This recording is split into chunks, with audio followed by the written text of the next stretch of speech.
Now it's time for a special weather bulletin by me, Sorrel Parham. As of national temperatures, see mild temperatures all over the eastern seaboard, but cold front coming in from Canada and the western part of America going probably swoop in to western Pennsylvania by later in the week. When you see our radar, you'll see it's actually clear skies for once in western Pennsylvania and eastern Ohio. And you see our high temperatures for the day.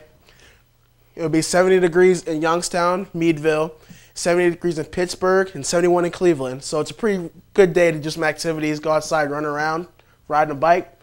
60 degrees in Meadville, 61 in Youngstown for the low temperatures for the day. As you go see our temperature for today, it'll be 71 degrees, partly sunny, a chance for showers and thunderstorms. And for the rest of the week, it'll be very rainy. There's likely chance of rain for Friday, so it might damper our prep rally and our fireworks for Friday. But Saturday is a slight chance of thunderstorms, so when Teal plays St. Vincent Saturday, there's a good chance there might be some thunderstorms. So be careful, wear your jacket.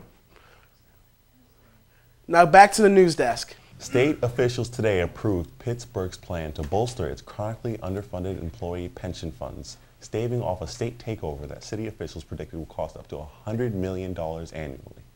The Public Employee Retirement Commission approved the plan formulated by City Council late last year that is designed to increase funding of the pension above 50% threshold required by state law.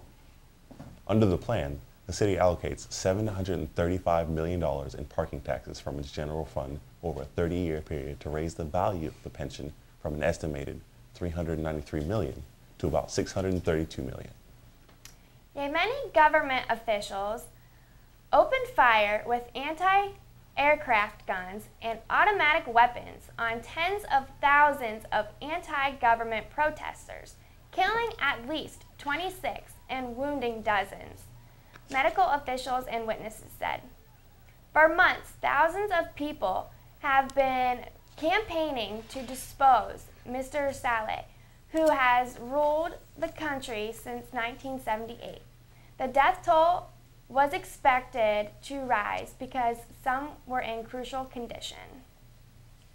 Just as a federal judge was about to get involved, the Cherokee Nation reached an agreement Tuesday to allow descendants of slaves once owned by the Oklahoma tribes members to vote for its principal chief. Attorneys for the slave descendants, called freedmen, said the agreement calls for extending balloting for the Saturday special election until October 8th so that those qualified to vote can be notified and participate. The agreement came during a hearing in the federal court in Washington where U.S. District Judge Henry Kennedy was poised to deliver his ruling on whether Saturday's election could continue without the freedmen participation. Freedmen attorney John Veely asked the judge for a 15-minute recess to negotiate over a proposal made by the tribe. After more than an hour huddling in the hallway with his clients and discussing the proposal with other attorneys, Relay returned to court to announce the deal. Chatham University officials have confirmed that a female student at the school has been diagnosed with typhoid fever. School officials said that the girl had flu-like symptoms. She is recovering and is doing well at this time, but the school is taking precautions, cleaning, and advising students not to share food or drinks. Typhoid fever is a life-threatening illness caused by the bacteria Salmonella. According to the Centers for Disease Control and Prevention, symptoms are described as flu-like in nature and include fever and gastrointestinal discomfort. Students were alerted about the student's diagnosis by email. Typhoid fever can be prevented and can usually be treated with antibiotics. Dominique Strauss-Kahn broke his silence 4 months after a New York hotel maid accused him of sexual assault, calling his encounter with the woman a moral failing. He deeply regrets, but insisting in an interview on French television Sunday that no violence was involved. The U.S. military passed a historic milestone Tuesday with the repeal of the ban on gays serving openly in uniform, ending the prohibition that President Barack Obama said had forced gay and lesbian service members to lie about who they are. Defense Secretary Leon pledged not to allow other issues of equal opportunity, such as allowing women to serve in combat roles, to be ignored or set aside.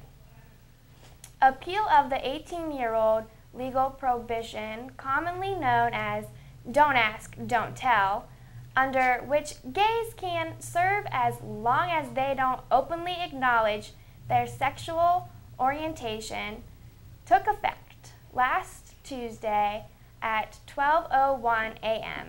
Some in Congress still oppose the change, arguing that it may undermine order and discipline, but top Pentagon leaders have certified that it will not hurt the military's ability to recruit or fight wars. Now let's go to entertainment news to see the latest celebrity gossip and movie releases. Thank you guys, I am Taylor Fink. And I'm Taylor Buncer. Our first entertainment story today, 45-year-old Matthew Fox is being sued for $25,000 by Cleveland, Ohio bus driver Heather Borman for assault, battery, and intentional infliction of emotional distress.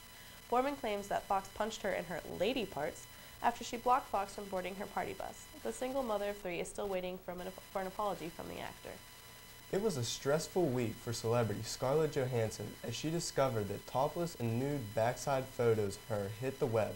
The actress and her team quickly worked to take down all photos from any sites that had been published. Johansson is now working with the FBI to investigate who hacked her phone and released the photos. 2.5 Men returned to CBS Monday night after an extended secrecy of new actor Ashton Kutcher. Kutcher plays internet billionaire Walter Schmidt, who is nursing a broken heart. The season started with a 2-part split over 2 weeks where the setting is at Charlie Harper's funeral with all his exes in attendance and his house being put on the market.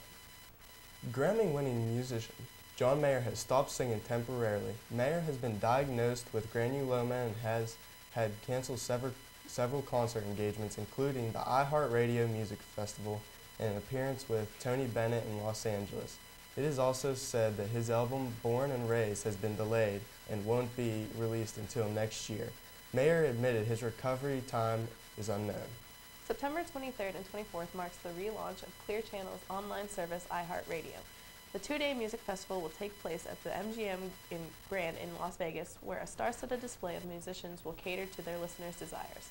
Highlighters of the lineup are Lady Gaga, Coldplay, Carrie Underwood, Jennifer Lopez, Rascal Flatts, Nicki Minaj, and many more A-lister names.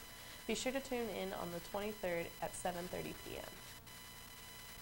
The 3D re-release of The Lion King tops the box office once again a whole 17 years after its initial release. The success of this classic has Disney executives browsing through their library to see what other gems they may also re-release in 3D. Seth Rogen and Jay Baruchel will be fighting in the end of the world in their next epic comedy, Jay and Seth vs. the Apocalypse.